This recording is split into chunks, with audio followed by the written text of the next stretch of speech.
You can be vaccinated and be completely against vaccine apartheid.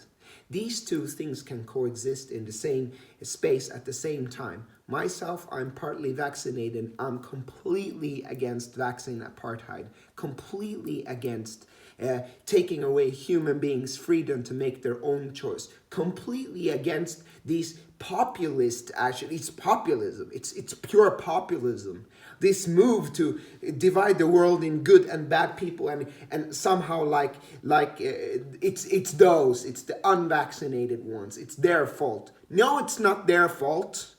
It's when politicians use a pandemic disease and medical arguments only to justify their reckless and nonsensical policy. All right?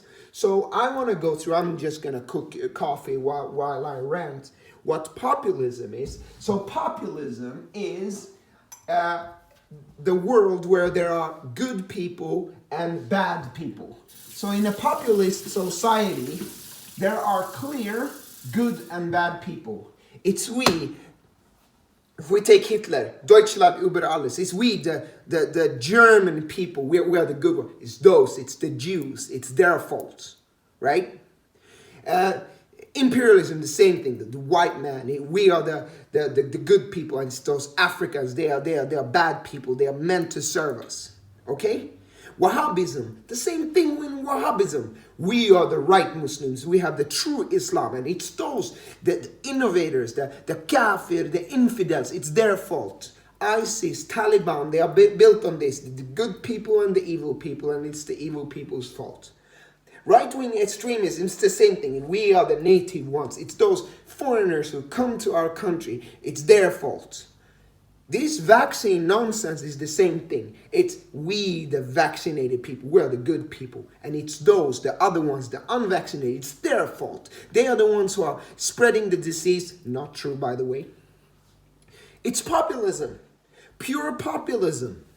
It's nothing but populistic policy that they are trying to justify with no real arguments. And I think that this is coming from upstairs, to be honest with you. I think that this push for COVID vaccines is coming from unknown forces, because usually when you have decisions, large decisions like that, which really impact many people, there is a clear rational analysis behind it, but they can't justify these vaccine passports and going over on the extreme with the vaccine passports with anything medical or anything scientific. So there's no science behind it, because you know the vaccine is good from a medical point of view. I'm pro vaccines medically. It does stimulate your immune system to build the right type of antibodies that is going to identify the spike protein, so that when you get the real stuff that has the spike protein, which is how SARS-CoV-2 enters the cell, you already have antibodies. So I'm pro that. But the problem is that, you know, the vaccine is not a miracle cure. That's the problem. And they are making policy as if the vaccine would be a miracle cure. It's not. It doesn't stop the spread of the disease. How come in Netherlands there are like 20,000 cases a day? That's more than ever, when 80% of the population is fully vaccinated.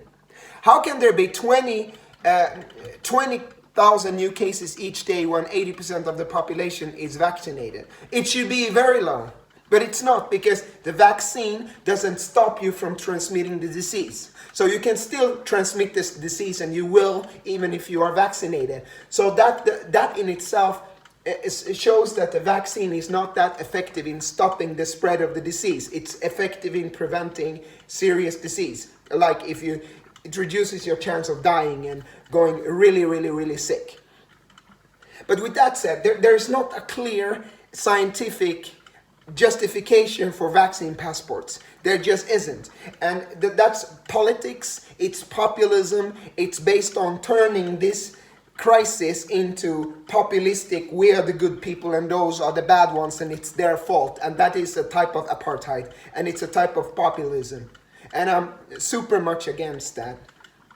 And that's wrong. Okay? Hopefully this video is helpful. Assalamu alaikum.